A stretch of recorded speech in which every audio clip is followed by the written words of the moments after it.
Hi guys, it's Lisa and welcome back to another video. Today we're gonna see the best books of the month, and today I want to highlight 3 books that I absolutely adored and that I think are fantastic reads for this year. So make sure you remain up till the end and maybe find new favorites. For each of the books I'll go through the tropes, the setting, if it is a character or plot driven story, as well as my overall feelings and why I loved it so much. Just for context, I'm a very character driven reader, but I also love stories that have this very vivid setting or that story that moves fast if it allows us to, understand the characters. And with that out of the way, let's get into the book recommendations. The first one, and for me this was such a pleasant surprise, we have The Daughter of the Moon Goddess. This is a new release of January, and I actually thought I wasn't gonna love it, but I did. It's now one of my favorites. This, in terms of setting, is this Chinese-inspired story. It's based on a Chinese legend and it's kind of the retelling of it.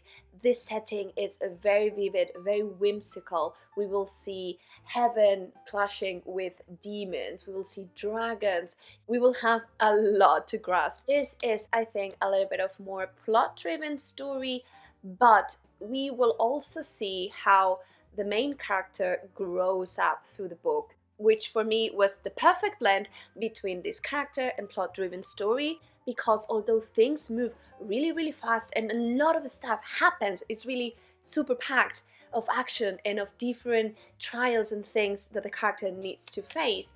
She also gets older, she has this sense of her powers, and with that I found that it was a perfection. In terms of tropes, we'll have a chosen one, we will see kind of a mentor, of a training figure. There's also kind of a quest in a way, and we will have a very well done slow burn here. This book then follows our main girl as she lives in the moon with her mother, the moon goddess. It seems that they are confined within the moon. Our main protagonist has been a secret, so no one really knows that this moon goddess had a daughter, but her powers are starting to emerge, and as a result of that she needs to flee the moon. And so from that point onwards, the main motivation of our main character is to free her mom, and in order to do so she will need to obtain a lot of favor from the empire. And we will start with our main girl as a teenager, as she just reach into this celestial realm, starts working kind of as a peasant, as a servant. She's really bad treated, and then she meets one day the prince. It seems that there's a little bit of chemistry, and he will give her a little bit of a favor, open her a path to, obtain her space. I know this sounds not really as thrilling as it was, but really we will see different moments in which she, will start to test herself, to know her powers. She will become a great warrior, and overall she will need to face a lot of things. There's a lot of romance within the story, which also was a pleasant surprise, and overall I thought it was a really vivid setting. I don't have a great imagination, and this is so sad to say, but the author just repeating the setting and changing scenes so often helped me really to understand what was happening.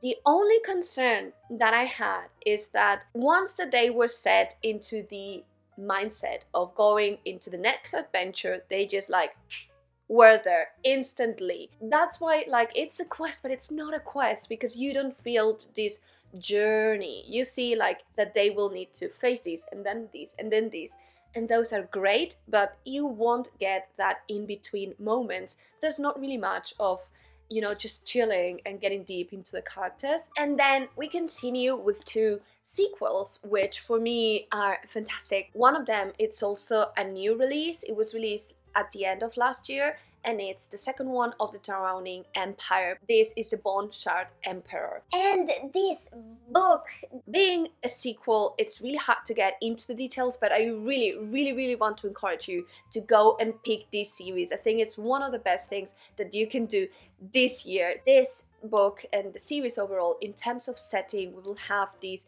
Chinese inspired setting with a very interesting magic system, which is based on bone shard magic, which implies that you can take off a bone and then put it into kind of constructs or animals, and those constructs will rise as kind of monsters that can be redirected. We will see different points of view throughout this story. The first one is a daughter of the emperor. She is trying to get her space, but her memories have been wiped away and she needs to recover them.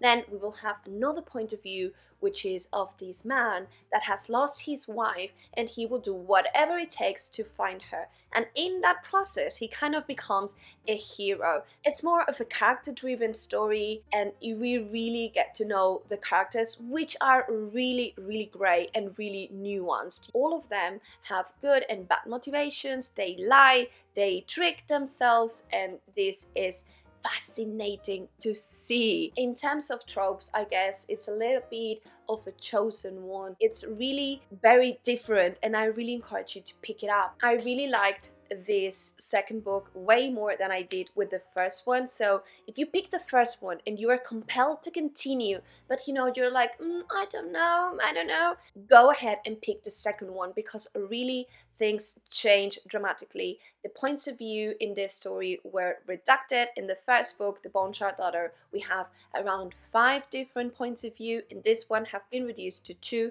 the main ones, and that really helps. We will also have a lot of action, a lot of wars, a new magic that it's emerging in this land, and really it's consuming. I was hooked to the pages. I really enjoyed it. I think it was fantastically written. The author decided to add a little bit of romance to this story, which I can imagine it won't work for a lot of readers, but for me it did. It just made this a new favorite, and I really think you should pick it up. And last but not least, another sequel, Shorefall by Robert Jackson Bennett, the second book in the Founders trilogy.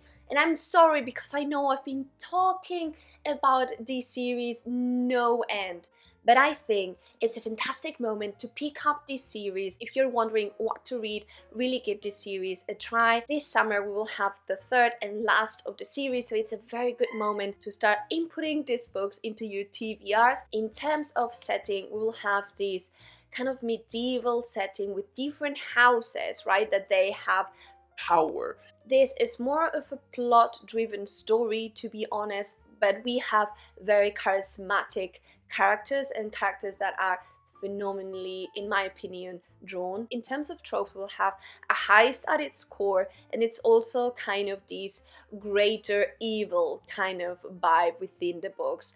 The first book, the main story, talks about our girl that lives in this land where there's this magic that happens through inscribing in objects, meaning that if you just inscribe something, for example a book, then this book can never open, or it can behave as something. You can persuade objects. This knowledge, it's really kind of secluded to just the great houses and are kind of like the currency to which they make themselves great.